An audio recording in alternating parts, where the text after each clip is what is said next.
Doctor Khalid Mahmood Sanjrani دانشور، ماہر تعلیم، ادیب، محقق اور افسانہ نگار ڈاکٹر خالد محمود سنجرانی 31 دسمبر سن 1973 کو تونسا میں پیدا ہوئے۔ تعلیم کے ابتدائی مدارج ملتان میں طے کیے۔ گورنمنٹ کالج لاہور سے امتیازی حیثیت سے اردو ادبیات میں ایم اے کیا۔ اسی دوران اساتیری مجلے راوی کے مدیر رہے۔ بہاؤالدین زکریا یونیورسٹی ملتان سے ڈاکٹریٹ کی سند پائی۔ جرمنی کے ہائیڈلبرگ یونیورسٹی سے اقبالیات کے موضوع پر پوسٹ ڈاکٹریٹ کی تحقیق مکمل کی۔ ہائر ایجوکیشن کمیشن نے ڈاکٹر خالد محمود سنجرانی کو بہترین تحقیقی مقالے پر خصوصی اعزاز سے نوازا۔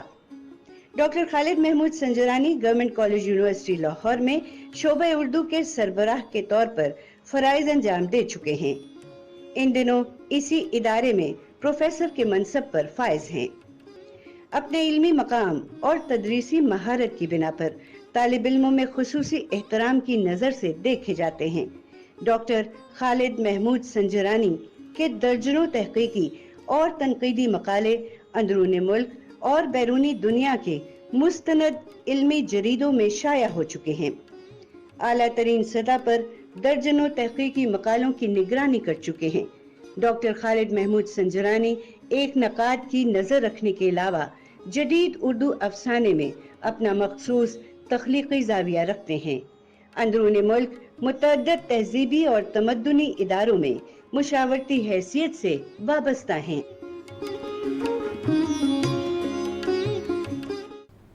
آداب۔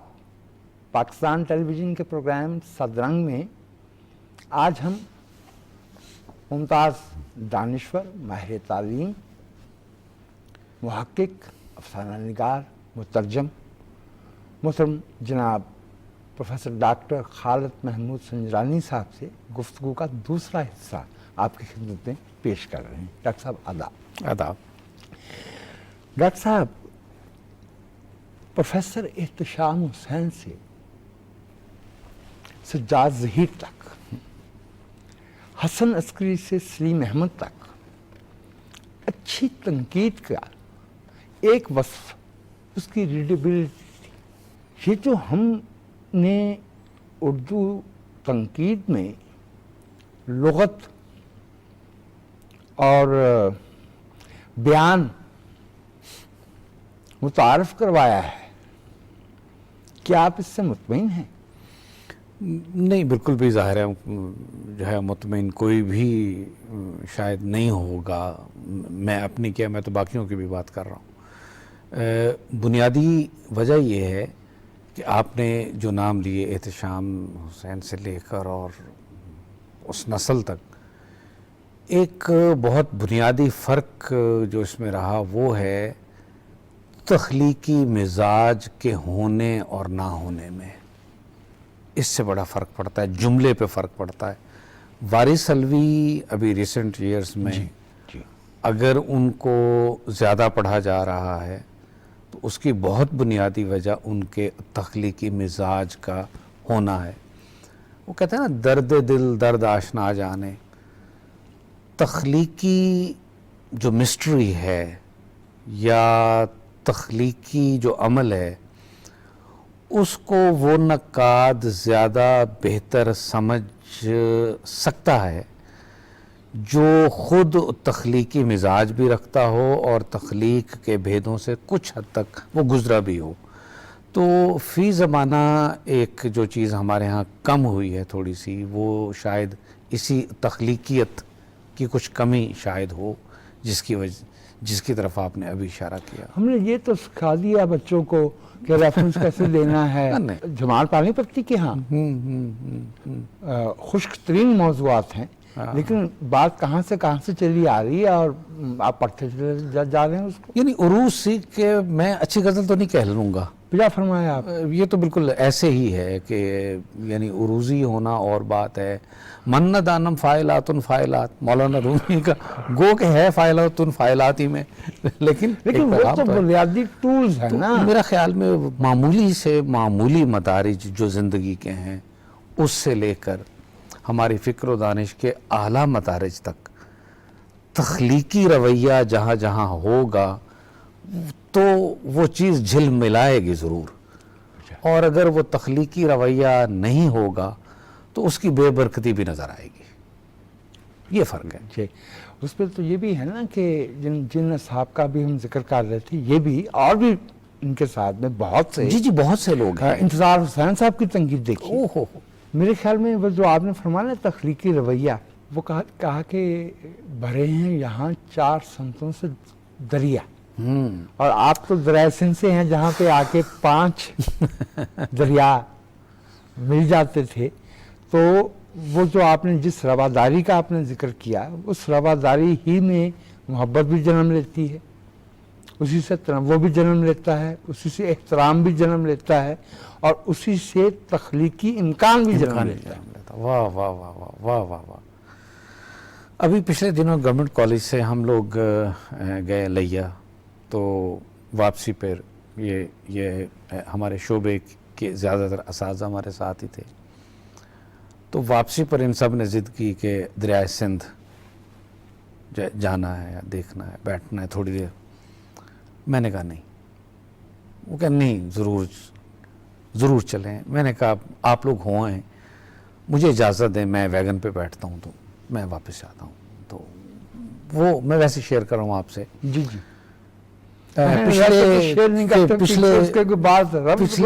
ہاں وہ آپ نے یوں ہی نہیں پوچھا. پچھلے کم از کم کوئی 30 برس سے دریائے سندھ سے میرا جھگڑا لڑائی ہے. اور میں جب بھی گزرتا ہوں اس دریا سے، پل پر سے، میں آنکھ بند کر لیتا ہوں، میں دیکھتا بھی نہیں. چاہے جائے کہ میں وہاں جا کے بیٹھوں اس کے پاس. اچھا. تو میں نے کہا میں نہیں جاؤں گا. جی. یہ لوگ بہرحال لے گئے. اب میں کیا بتاتا، آج بتا رہا ہوں. فرمائی. بہرحال چلا گیا وہی دریا. 30 برس بعد اس کو میں نے دیکھا، یا شاید اس سے بھی زیادہ زمانہ. تو میں ڈھلان میں اترا جہاں پانی تھا، بہہ رہا تھا دریا. وہیں بیٹھے بیٹھے میں نے وہ جیسے اوک کہتے ہیں جی، اور میں نے پانی بھرا اس میں، اس دریا کا، اور ایسے کر کے میں نے منہ دھویا اور میں نے کہا لے یار صلح کی. جھگڑا کس بات پہ ہوا تھا؟ ہمارا گاؤں دریا برد ہوا تھا. سو کب میں اس پہ لکھ رہا ہوں، ضرور لکھیے. سو اب صلح ہوئی ہے، سو اب لکھ رہا ہوں. دریاؤں سے صلح کر لینی چاہیے. دریاؤں سے صلح کر لینی چاہیے. وہ ایک آپ کہہ سکتے ہیں کہ دریا ہمارے اندر سے گزرتا ہے. یہ بھی ایک ناز، یہ بھی ایک ناز، یہ بھی ایک ناز ہوتا ہے، یہ بھی تعلق کی ایک صورت ہے. یہ بھی ایک صورت ہے. دریا ہمارے اندر سے گزرتے ہیں. کوئی شک نہیں، کوئی شک نہیں. A river runs through it. اندر ہی اندر وگدا رہندا پانی درد حیاتی دا. واہ. تو پوری ایک روایت ہے ہمارے ہاں بہنے کی. ڈاکٹر صاحب، جو اردو زبان ہے ہمارے ہاں جو تعلیمی بندوبست ہوا ہے، اس میں ایک خاص درجے تک وہ لازمی زبان کے طور پہ پڑھائی جاتی ہے. اس کے بعد وہی طالب علم اردو زبان سے وابستہ رہتے ہیں جنہیں اس میں اردو کی ادبیات کا تخصیصی مطالعہ کرنا ہے. اگر میں غلطی نہیں کرتا تو ہمارا جو ماضی میں جو نصاب تھا، کبھی محمد حسین آزاد نے مرتب کیا، کبھی محمود شیرانی نے مرتب کیا، کبھی اور بہت سے ایسے احباب نے، کبھی مرقع اردو تھا وغیرہ، کبھی سرمایہ اردو تھا. جی، علامہ اقبال نے بھی مرتب کیا. تو ایک خیال یہ ہوتا تھا کہ جہاں لازمی درجے تک بچے کو یہ زبان پڑھا دی جائے تو اس میں اس زبان کا ذوق اور اس کا کچھ ادبی شعور، اس کی کچھ کیفیت اس کے اندر اتر آئے، تاکہ باقی زندگی میں وہ ادب سے بیگانہ نہیں رہے. بھلے وہ انجینئر بنے، ڈاکٹر بنے، سائنٹسٹ بنے، سیاستدان بنے، وکیل بنے، قانون دان بنے. میں نے جو لازمی کتابیں دیکھی ہیں اب اردو کی، مجھے اس میں فنکشنالٹی زیادہ نظر آئی ہے، اور جو چاشنی ہے زبان کی، بیان کی، مجھے اس کی ایسی کمی محسوس ہوئی جس سے مجھے یہ احساس ہوا کہ یہ پڑھنے کے بعد تو بچے اس زبان سے محبت کرنا نہیں سیکھیں گے. ہاں بالکل. آپ کے سوال کا جو پہلا حصہ ہے اس پہ جو ہے ناصر عباس نیّر صاحب نے بھی کام کیا تھا، اور انہوں نے بھی نصاب سازی میں جو ہمارے بڑے لوگ شامل رہے ہیں اور نصاب سازی میں کن کن چیزوں کو وہ شامل کرتے رہے، کن کن چیزوں کی اہمیت کو سمجھتے رہے، اس پہ انہوں نے اچھا کام کیا. اس کو بھی ایک نظر میرے خیال میں ہمیں دیکھنا چاہیے کہ ان سے بات ہوئی ہے، کام اچھا کام تھا وہ ان کا پڑھا ان کا. ہاں اسی طرح سے ایک بہت بنیادی جو چیز پیش نظر زبان و ادب کے نصاب میں رہتی تھی وہ تھی ذوق سلیم کو پیدا کرنا، ایک اچھی چیز پر تحسین کا جذبہ ہونا. جی. اور وہ جو منٹو نے کہا تھا کہ مجھے بھدے گھاؤ پسند نہیں. ہاں جی ہاں، بجا فرمائیں کہ آپ زخم لگائیں بے شک، ہاں، لیکن مجھے بھدے گھاؤ پسند نہیں. تو ادب کی تدریس کے پیچھے جو روح تھی وہ بنیادی طور پر یہی تھی کہ آپ اگر زخمی بھی ہیں تو بھدے گھاؤ میں اور کچھ بہتر گھاؤ میں فرق آپ کے اندر سے نکل رہا، ایک سلیقہ تو رہنا چاہیے، وہ ہونا چاہیے. بنیادی بات یہ تھی کہ قوم میں، معاشرے میں یا سماج میں ایک ایکسیپٹنس، ایک نرمی، صلہ رحمی، دوسروں کے جذبات کو سمجھنا، یہ ادب کی تدریس کا بنیادی مقصد ہے. کہ آپ، منٹو کہتا تھا کہ میں نے جو سوگندھی کو جو ہوں کہا گیا ہے، وہ کہتا تھا کہ میں نے اس درد کو سہا ہے، اس رنج کو میں نے سہا ہے. تو ادب کی تدریس کا بنیادی مقصد یہ ہے کہ ہم نئی نسل میں یہ احساس پیدا کریں کہ دوسروں کے رویوں کو بھی آپ محسوس کریں. وہ جو گڈریا کا کی آخری لائن ہے،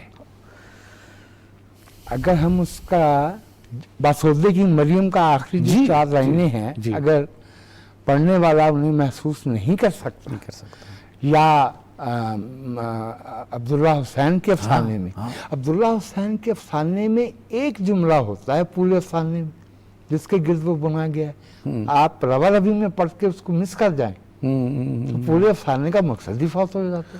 لیکن وہ تو استاد سکھائے گا. بھئی استاد دیکھیں وجہ صاحب، ماجرا یہ ہے کہ اگر آج میں پیپر بناتا ہوں فرض کریں، اور جو ایک پیٹرن ہے وہ یہ ہے کہ 100 جو ہے نا معروضی سوالات ہیں اور 4 آپشنز ہیں، اس میں ٹک کرنا ہے. اس میں باسودے کی مریم کہاں سٹینڈ کرے گی، اس میں پھر گڈریا کہاں سٹینڈ کرے گا، اس میں پھر سوگندھی کہاں سٹینڈ کرے گی. تو یہ لوگ کہاں بنیادی ادب کی تدریس جب اعداد و شمار میں آ جائے گی تو لامحالہ ہم سے ہماری خوبصورت چیزیں اگر زائل نہیں ہوں گی تو مدھم ضرور ہوں گی. اگر فرائڈ نے داستویفسکی اور شیکسپیئر نہیں پڑھا ہوتا، سوفوکلس نہیں پڑھا ہوتا تو وہ ان نظریات تک نہیں پہنچ سکتا تھا. ہمارے ایک بہت صاحب علم عسکری رہنما تھے، لیفٹیننٹ جنرل صاحبزادہ یعقوب علی خان صاحب. تو جب وہ 3 مارچ 1971 کو ریزائن کر کے واپس آ رہے تھے، ان کا اختلاف ہو گیا تھا گورنمنٹ سے، تو انہوں نے اپنے جو ان کے سبارڈینیٹ تھے وہ ان کے پاس پہنچے اپنی آزردگی کا اظہار کرنے کے لیے. تو ان کے کندھے پہ ہاتھ رکھ کے کہتے ہیں، نہیں کھیل داغ یاروں سے کہہ دو کہ آتی ہے اردو زباں آتے آتے.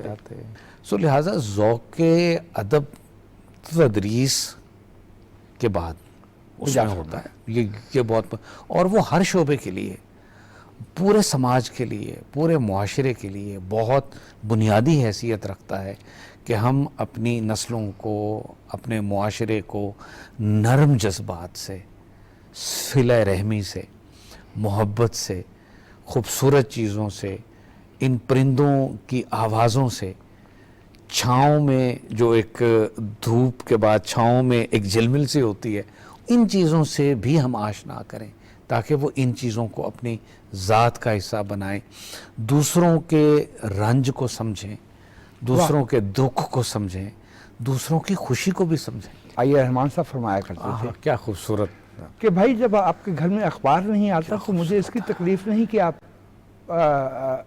میں صحافی ہوں تو آپ کے گھر میں اخبار آنا چاہیے۔ مجھے درد اس بات کا ہے کہ آپ کو اس بات آپ یہ جاننا نہیں چاہتے کہ آپ کے ہمسائے میں کیا ہو رہا ہے۔ واہ واہ واہ واہ۔ ہمارے زمانے میں ایک زمانے میں ہمارے ہاں یہ شکایت کی جاتی تھی کہ اردو میں گنتی کے 2-4 ناول ہیں۔ ظاہر ہے اس میں ایم اسلم کے ناول تو شمار نہیں ہوتے تھے، لیکن اب اراؤنڈ 75 ایئرس ڈاؤن دا لین ہمیں اب یہ شکوہ نہیں ہے۔ اب ہمارے پاس بہت اچھے فکشن لکھنے والے اور بہت اچھے ناول ایک بڑی تعداد میں موجود ہیں۔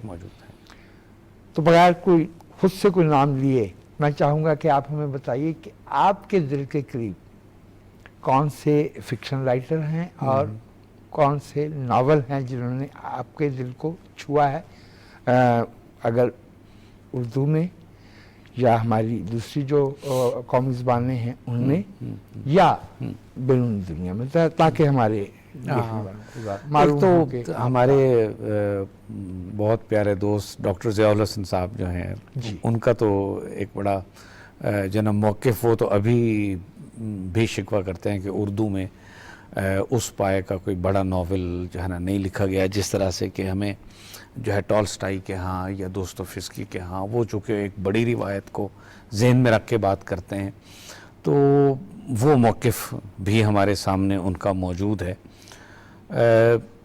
میں ذاتی طور پہ جو آپ نے بات کی ہے اس سے اتفاق کرتا ہوں کہ ان پچھلے چند برسوں میں ہمارے یہاں پہ جو افسانوی ادب تخلیق ہوا ہے وہ بہت بڑے یعنی پائے کا میں سمجھتا ہوں کہ، اور بہت بنیادی بات یہ ہے کہ اس افسانوی ادب میں جو انسان کی مشترکہ میراث ہم جسے کہہ سکتے ہیں، جو کامن چیزیں ہیں، جو وقت سے ماوراء ہیں شاید، وہ اس میں شامل ہے۔ مثال کے طور پہ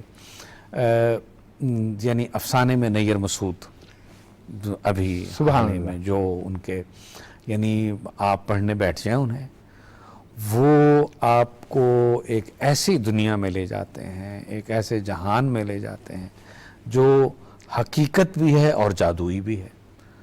اچھا، وہ آپ کو تھوڑا بلند کرتا ہے، وہ افسانہ ان کا نیر مسعود صاحب کا۔ آپ نے ابھی باسودے کی مریم کی بات، اسد محمد خان صاحب ہیں، ایون ان سے پہلے انتظار صاحب ہیں، ان کے خاکے بھی دیکھ لیں، ان کی چیزیں بھی دیکھ لیں، حتیٰ کہ اشفاق صاحب کا آپ نے نام لیا ابھی، ان کا افسانہ گڈری، آپ نے نیر مسعود صاحب کا نام لیا تو مجھے انیس اشفاق یاد آ گئے۔ کیا وہ تو ایکسٹینشن انیس اشفاق صاحب ہمارے، ہاں ایسا مختصر سا وہ ناول ہے، لیکن وہ آپ کو ایک دنیا سے، آپ کو ایک نئی زندگی سے متعارف تو کرواتا ہے۔ وہ اچھا، پھر اسی کے ساتھ جو ہے شمس الرحمان فاروقی صاحب کا کئی چاند تھے سر آسمان، منظر، ہاں، حالانکہ دیکھیے اب پچھلے ان 8-10 سالوں میں جو اردو میں ناول لکھنے کا ایک نیا رجحان جو میں نے محسوس کیا، وہ یہ کیا کہ حقیقی کرداروں کا عمل دخل ناول میں زیادہ آیا ہے۔ جیسے شمس الرحمان صاحب کے ہاں اس میں غالب بھی ہے، اس میں داغ دہلوی بھی ہیں، اس میں نواب شمس بھی ہیں، اسی طرح سے ہمارے معاصر ناولوں میں اب نام اور تفصیل اس میں جانے میں وقت لگے گا، لیکن ایک یعنی کہ بہت بنیادی سی بات جو پچھلے 10-15-20 برس کے ناول میں میں نے محسوس کی، وہ اس کا حسن بنا، وہ یہ تھا کہ ہمارے جیتے جاگتے جانے پہچانے کردار ناولوں میں مل جاتے ہیں۔ اچھا ابھی بھی کوئی 2-4 سال پہلے بھی کچھ ناول ایسے آئے ہیں جو لاہور کے اور لاہور کے تعلیمی اداروں کے، ہمارے مال روڈ کے، اس میں ٹی ہاؤس بھی ہے اس میں لاہور، تو یہ یعنی آشنا واقف کار جاننے والے لوگ ناولوں میں جب آپ کو ملتے ہیں، اس کو پڑھنے کا ایک لطف یہ ہے کہ چونکہ آپ نے ان لوگوں کو یا دیکھا ہوا ہے یا جانا ہوا ہے یا پڑھا ہوا ہے. مثال کے طور پہ غالب کے بارے میں آپ کا اپنا ایک امیج ہے. اب دوزخ نامہ جو آیا ہے، اچھا غالب کو آپ جانتے ہیں، آپ نے انہیں پڑھا ہوا ہے، اب آپ کسی کی نظر سے غالب کو دیکھ رہے ہیں ناول میں، وہ اس ناول کا حسن ہے. میں سمجھتا ہوں کہ اس سے پہلے غالب مالک رام نے وہ، لیکن وہ فکشن نہیں تھا. جی میں نے تو غالب کی ایک ویسے مثال دی. مراد یہ ہے کہ پچھلے 15-20 سالوں میں ہمارے ہاں ناول کا جو ایک نیا رجحان آیا ہے وہ ہے مانوس، میں اسے کہوں گا مانوس ناول. جی ہاں، مانوس کو ایک غیر مرئی تناظر میں لے جانا. ڈاکٹر صاحب آپ سے ذرا ایک سخت سوال کرنا ہے، تھوڑا کٹہرے میں بھی آنا چاہیے، لیکن ناظرین ہمیں ایک وقفے کے لیے جانا ہے. پاکستان ٹیلی ویژن کے پروگرام صد رنگ میں ہماری گفتگو جاری رہے گی، آپ ہمارے ساتھ رہیے گا.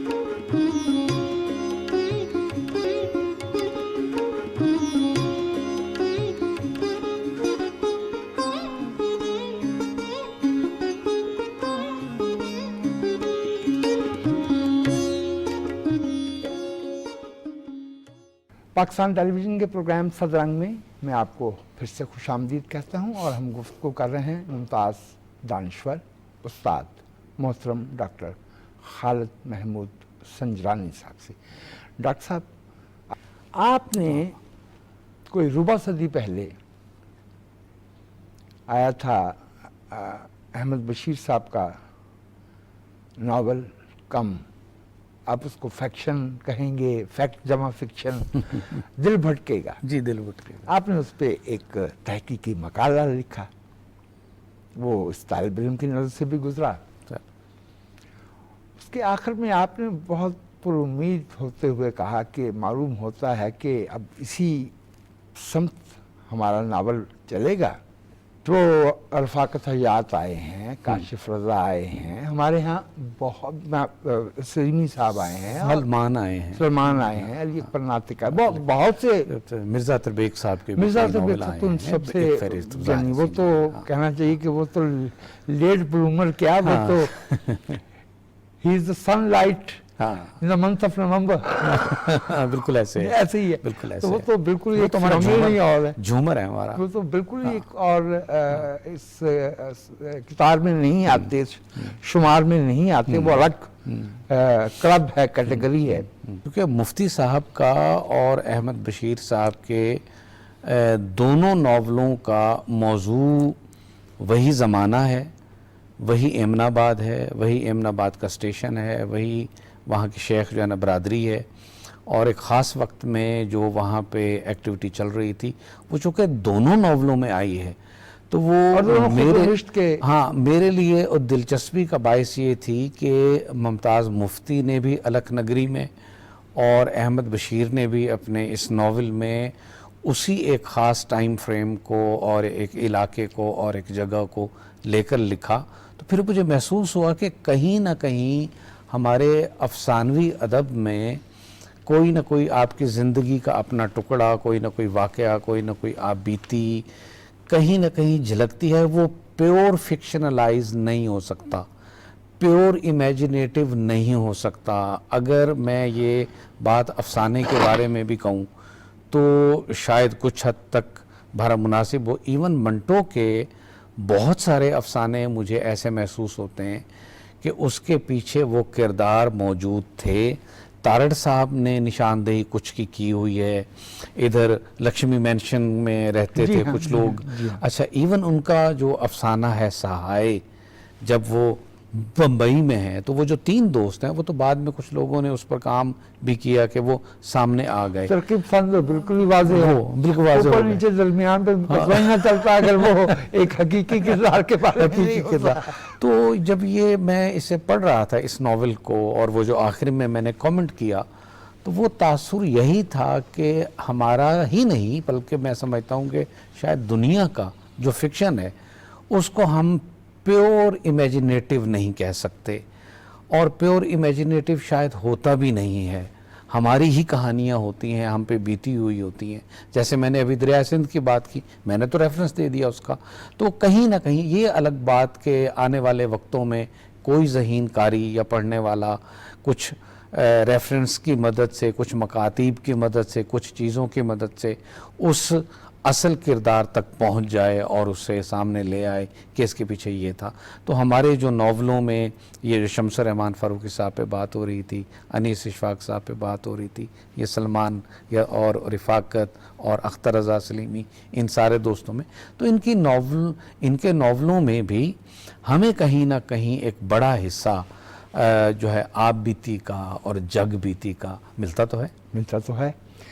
2001 تھا، سوندھی ٹرانسلیشن سوسائٹی نے 90 کی دہائی میں جن لوگوں کو نوبیل پرائز ملا تھا ان پہ ایک خاص نمبر نکالا. آپ اس کے مدیر تھے. ڈاکٹر صاحب اتفاق سے میں معذرت چاہتا ہوں، اس میں متکلم کا صیغہ آ رہا ہے، اس طرح کی کچھ اس سے بہت کم درجے کی کوشش میں نے بھی 1988-87 میں کی تھی. یہ جو نوبیل پرائز ہے دنیا بھر کے ہزاروں زبانیں ہیں، ان میں یہ چناؤ جو ہے یہ بہت زیادہ سبجیکٹو، موضوعی یا ادبی تخلیقی معیار سے ہٹ کے دیگر اسباب کی بنیاد پہ نہیں ہو جاتا. پاسٹرناک کو ملا تو شولوخوف کو بھی دے دیا. اب شولوخوف کا "And quiet flows it down" اور "Virgin soil upturned" یہ تو ہمارے یاد ہے آپ کو. ایک فضل کریم صاحب ہوتے تھے، دیہات سدھار ٹائپ ناول، اس طرح کا وہ ناول ہے. باب ڈیلن کو گانے لکھنے پہ دے دیا. چرچل کو جو ہے وہ تاریخ نویسی پہ دے دیا. ابھی وہ جو ہائنکے ہیں آسٹرین، وہ ایک ریسسٹ ہے. وہ بوسنین مسلمانوں کا جو قتل عام ہوا ہے سربرینیکا میں، اس کو وہ ویسٹ پیپر قرار دیتا ہے. وہ ملاسووچ کے جنازے میں اس نے اوریشن دی ہے. یعنی اس لیول پہ نسل پرست بندہ ہے. تو یہ نوبیل پرائز میں کیا معیار ہے؟ دیکھیے، جب رابندر ناتھ ٹیگور کو میرے خیال میں 1913 میں یہ انعام جو ہے ملا تھا، تو تب بھی یہ بحث اس زمانے میں بھی لاہور کی علمی فضاؤں میں اس کی گونج ہمیں مختلف تصانیف میں کہ یہ ٹاپک کہاں کہاں چھڑا. تو تب بھی یہی بات ہوئی تھی کہ اگر کسی بڑے لکھنے والے کو نوبیل انعام نہیں ملتا یا نہیں ملا تو اس کا مطلب یہ نہیں ہے کہ اس کا کام انعام نہ ملنے کی وجہ سے اس کی وقت کوئی کم ہو جائے گی. نہیں ہوتی. اور جن کو ملا، آپ دیکھیں مطلب سینکڑوں لوگ ہیں، ان میں سے کتنے لوگ ہیں جو جانے جاتے ہیں. جی بہت سے گمنام ہو گئے. یعنی تاریخ آپ اٹھا کے دیکھ لیجئے. اچھا اتفاق ہے کہ اس زمانے میں مجھے اسی ریسرچ اور اسی تحقیق کے سلسلے میں وہیں سویڈن جانا پڑا. اور اسٹاک ہوم میں نے ایک دوست میرے تھے، گورنمنٹ کالج کے راوی کے مدیر رہے، وہ وہاں رہ رہے تھے. ان کو میں نے پیش کی، کہا کہ میں آؤں گا. تو میں خیر چلا گیا. تو وہاں ان کی سویڈش اکیڈمی 5 دن میں وہاں بیٹھا رہا. ان کی آرکائیوز جو ہیں وہاں پہ وہ میں نے ساری دیکھی، اور ان کا جو طریقہ کار ہے نامینیشن کا یا باقی چیزوں کا وہ بھی میری نظر سے گزرا. تو ایک بڑی وہاں تاریخ بھری ہوئی ہے. بہت سے لوگ اس میں ادب کے میدان میں بھی ایسے ہیں جن کو آج ہم نہیں جانتے. وقت جو ہے وہ ظاہر فیصلہ کر دیتا ہے. ہاں ایک چیز کا احساس وہاں جا کر مجھے بہت ضرور ہوا جو میں شیئر کرنا چاہوں گا، وہ یہ ہے ہم نے اپنی دانش کو اور اپنے ادب کو اور اپنی خوبصورتی کو باہر کی دنیا سے کوشش کر کے چھپایا ہوا ہے. ان میں چاہے آپ میاں محمد بخش کی بات کر لیں، ان میں چاہے آپ خواجہ فرید کی بات کر لیں، ان میں چاہے آپ شاہ حسین کی بات کر لیں، ان میں چاہے آپ بابا فرید کی بات کر لیں، سلطان ہمارے باہو غنی خان رحمۃ صاحب اللہ علیہ، موجود ہیں، شیخ سچل ریاض موجود ہیں. ارمست کی بات کر لیں، اور ایون چلتے چلتے چلتے چلتے فی زمانہ آپ فیض احمد فیض تک آ جائیں. وہاں جا کر یورپ کے طالب علموں سے بات کرتے ہوئے، ان کے ساتھ بیٹھتے ہوئے، ڈائلاگ کرتے ہوئے مجھے کم مائیگی کا احساس ہوتا تھا کہ ہم نے اپنے کام کو دنیا کی دوسری زبانوں میں منتقل نہ کر کے ایک ظلم کیا ہے، اور اپنا جو ایک جس کو ایک یہاں ٹیکنیکل لفظ بولا جاتا ہے سافٹ امیج، تو وہ ہم شاید بنانے میں اس وجہ سے بھی کچھ پیچھے رہے کہ ہم نے اپنے شعر و ادب کو اور آرٹ کو، میں آپ کے پروگرام میں سرمد صاحب نے ایک بڑا خوبصورت جملہ بولا تھا کہ جو لینگویج آف پاور ہے اس کو لینگویج آف آرٹ ہونا چاہیے. یہ بدل دینا چاہیے. انہوں نے کہا تھا کہ language of power must be replaced with language of art. تو وہ کیسے ہوگی؟ وہ ایسے ہی ہوگی جب ہم اپنے یہاں کے نابغوں کو، یہاں کی دانش کو، یہاں کے جو سافٹ ہارٹڈ، کائنڈ ہارٹڈ، جن کی وہ جو یعنی زبانوں کے بارے میں بھی کہتے ہیں کہ یکساں ہیں مال گو ہیں دکانیں جدا جدا، مانی ہے سب کے ایک زبانیں جدا جدا. یہ تو اللہ بھلا کرے عمر میمن صاحب کا کہ وہ کچھ انتظار صاحب کو، کچھ نیر مسعود کو، اور کچھ ان لوگوں کو، اور ہمارے یہاں سلیم الرحمان صاحب ہیں اور ان لوگوں نے کچھ نئی آوازوں کو انگریزی میں اور دوسری زبانوں میں منتقل کیا ہے، لیکن حق ادا ابھی بھی بہت سارا ابھی پڑا ہوا. اس سے ملتا جلتا سوال ہے ڈاکٹر صاحب، وہ یہ ہے، ہمیں یہ لگتا ہے کہ جو میرے آپ کے اساتذہ تھے وہ براہ راست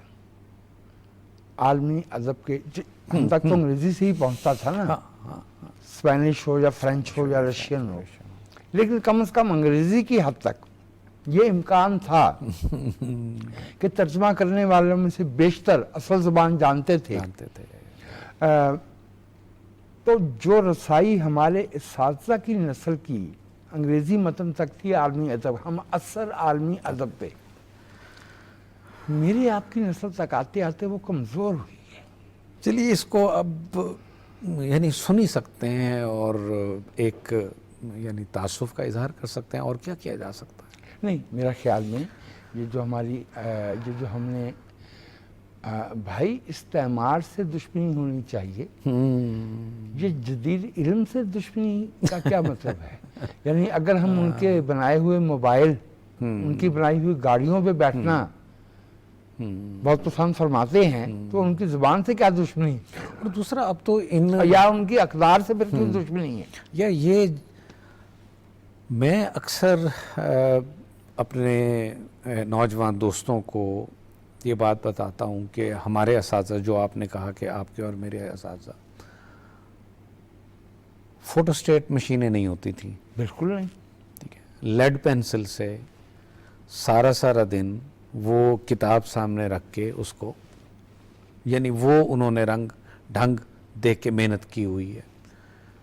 اب آج کے نوجوان کے پاس یا آج کے لکھنے والے کے پاس ایک بہت بنیادی چیز اس کی ہتھیلی پہ ہے. موبائل کی صورت میں آپ دنیا کی کسی بھی زبان کا ادب، دنیا کی کسی بھی زبان کا لکھنے والا، بلکہ اب تو ٹرانسلیشن بھی وہ کر اور کے وہ دے دے فوراً ٹرانسلیشن بھی ہو جاتی ہے. ایون کے ریکارڈنگز موجود ہیں. میرے خیال میں شاید وہی وہ جو ایک دانا کہہ گئے ہیں کہ جتنی آسانی میں انسان جو ہے چلتا ہے اتنا ہی وہ تساہل کا شکار بھی ہوتا چلا جاتا ہے. تو فی زمانہ جو آسانیاں آتی چلی جا رہی ہیں، ہو سکتا ہے کہ ایک ان کا امپیکٹ بھی ہو جو آپ کہہ رہے ہیں. اب چونکہ آپ نے فرما دیا، جو سوشل میڈیا ہے یہ ہمارے ادبی رجحانات پہ اثر انداز تو ہوا ہے. کیسے دیکھتے ہیں آپ اس کو کہ اس میں ابتذال کے پہلو زیادہ ہیں یا رسائی زیادہ بڑی ہے, اس میں اسبات کے پہلو زیادہ ہیں یا اس میں کجیاں گجرویاں زیادہ آئی ہیں؟ کیسے آپ کی رائے ہے کیا؟ دیکھیے انسانی تقدیر میں ہے کہ خیر اور شر دونوں میں وہ رہے گا, مثبت اور منفی دونوں چیزیں اس کے دائیں بائیں رہیں گی. کوئی بھی زمانہ ہو اس میں جب کوئی نئی ایجاد کوئی نئی چیز آتی ہے اس کے اچھے اور برے پہلو دونوں ہی خیر اور شر کی صورت میں ہوتے ہیں.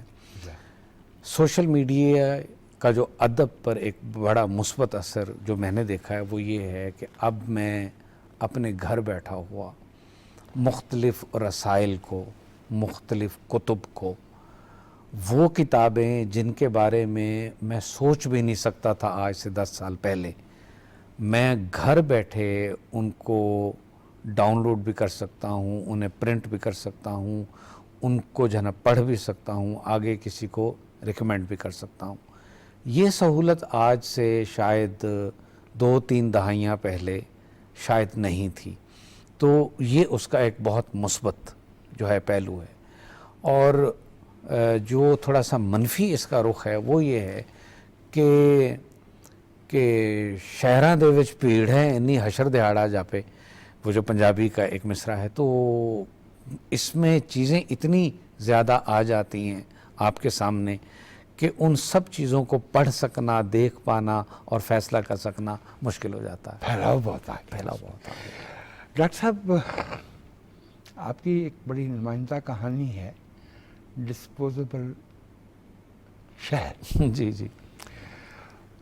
پھر اب میں نے آپ کی ایک کہانی دیکھی, لطف آیا مجھے. شہر, سڑکیں, چوراہے, ہاں جین مندر اس پہ ہے, لکشمی چوک ہے, مونٹگومری ہے. مجھے یہ لگا کہ جو آپ کے فکشن کا موٹیف ہے, مرکزی خیال ہے, وہ فرد کا زوال ہے, فطرت کی شکست ہے, شہری کی بے بسی ہے. کیا یہ تصور درست ہے؟ جی کچھ حد تک تو یہ باتیں اب ظاہر ہے آپ نے ان کی نشاندہی کی ہے تو یہ ایسے ہی ہوگا. اور یہ جو 2 کہانیاں آپ نے جن کا ریفرنس دیا ہے, یہ دونوں کہانیاں لکھنے سے پہلے میں بہت بے چینی میں رہا اور اس کیفیت میں رہا جب تک کہ میں نے انہیں لکھ نہیں لیا. تو ڈسپوزیبل شہر کی بے چینی تو بہت لمبی بے چینی ہے. مجھے نہیں خیال کہ کبھی آپ نے بچپن میں دودھ جو ہے وہ بالٹی کے بغیر جا کے لیا ہو. مار پڑتی تھی اس پہ اور کہا جاتا تھا کہ دودھ خدا کا نور ہے. اور دوسرا اس میں حکمت یہ تھی کہ آپ کوئی چیز گھر کھانے پینے کی لا رہے ہیں, ہو سکتا ہے کہ آپ کے ہمسائے میں یا جن رستوں سے آپ لے کر آ رہے ہیں ہو سکتا ہے کہ ان میں سے کچھ لوگ اسے دیکھیں جو اس چیز کو خرید نہیں سکتے اور اس وجہ سے ان کے ہاں ایک احساس محرومی. اب دیکھیں ان چیزوں کو یعنی کھانے پینے والی چیزوں کے بارے میں میرا تو بچپن میں یعنی تھیلا خاکی ہوتا تھا, اسی کے اندر گوشت لانا ہے اس کے بغیر نہیں لانا.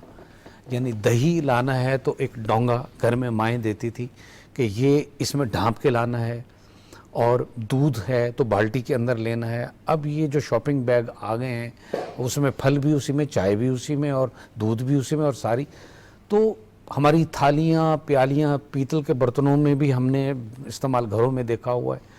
تو یوں لگا جیسے کہ ہمارے روز مرہ ہماری صبح ہماری شامیں ڈسپوزیبل چیزوں میں ہی رہ گئی ہیں, اور ہمارے رویے یا ہماری شخصی جو شناخت کے پہلو ہیں یہ ڈسپوزیبل ہوتے ہوتے پورے کا پورا شہر ڈسپوزیبل ہوتا چلا ہے, اور رشتے بھی کمزور ہوئے ہیں, ڈسپوزیبل ہوتے چلے جا رہے ہیں. تو اس تکلیف کہہ لیں یا ایک احساس کہہ لیں, وہ میرے اندر رہا. تو پھر اس پر میں نے یہ کہانی لکھنے کی کوشش اپنے طور کی. ڈاکٹر صاحب آخری سوال آپ سے, اگر آپ کو تدریس اور انتظامی منصب میں سے ایک کا انتخاب کرنا پڑے تو آپ کی ترجیح کیا ہوگی؟ تدریس ہی ہے. وجہ کیونکہ یہاں تو ہم دیکھتے ہیں کہ لوگ باقاعدہ بھاگ دوڑ کرتے ہیں کہ کوئی انتظامی منصب ملے.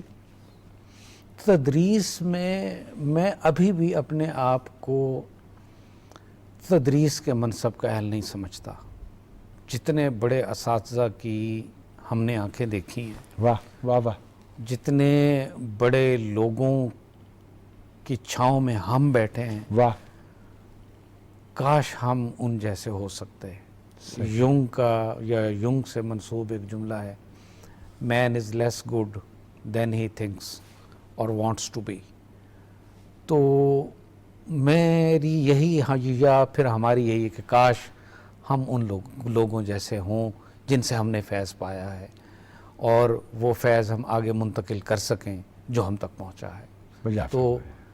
تو ترجیح تو ہمیشہ یہی ہے, اور بنیادی اس کے پیچھے وجہ یہی ہے کہ آپ کو ایک, جسے انگریزی میں کہتے ہیں سینس آف اچیومنٹ, یس, اس کا جو احساس ہوتا ہے وہ دنیا کی کوئی دولت آپ کو دے نہیں سکتی. جب آپ کو یہ احساس ہوتا ہے کہ یہ جو آپ نے نقطہ بیان کیا ہے یہ پوری کلاس میں اگر سب کو نہیں تو 2-4 طالب علموں تک پہنچ گیا, وہ جو سم پہ آ کے ہاں, آپ کی جو تان ہے وہ کاش ختم کہ ایسا ہو سکے. میں تو اس جستجو میں ہوں کہ میں اس اطمینان کو زندگی میں کبھی پا سکوں جو ایک اطمینان استاد کا ہوتا ہے کہ وہ کچھ کنٹریبیوٹ کر سکا ہے. سو ایک کوشش ہے, ایک جدوجہد ہے, اس میں لگیں. یہی اظہار کی حسرت. ہاں, کیا 20 برس کی کاوش پہ ہم ایک یہی اظہار کی حسرت. یہی اظہار. ڈاکٹر صاحب, ہم آپ کے بہت شکر گزار ہیں کہ آپ نے ہمیں تعلیم دی, اور کچھ سوالات مجھے اندازہ میں تھا شکر کہ گزار ہوں آپ کا کہ آپ نے مجھے ہمیں یہاں دعوت دی. آپ نے ہمیں رہنمائی فرمائی. پاکستان ٹیلی ویژن پروگرام صدرنگ, ہماری سب ٹیم سمیت آپ کے اس نیازمند کے آپ کے شکر گزار ہیں. ناظرین, پروگرام صدرنگ میں پاکستان ٹیلی ویژن کی طرف سے یہ ہماری گفتگو تھی محترم ڈاکٹر خالد محمود سنجرانی صاحب سے, جو ماہر تعلیم ہیں, استاد ہیں, محقق ہیں, دانشور ہیں, اور آج ہماری گفتگو کا یہ دوسرا سلسلہ تھا. اب آئندہ ہفتے کسی ایسی ہی بڑی شخصیت سے, کسی مصور سے, کسی موسیقار سے, کسی ادیب سے, کسی شاعر سے ہم آپ کی ملاقات کروائیں گے. اس وقت کے لیے ہمیں اجازت دیجیے. آداب.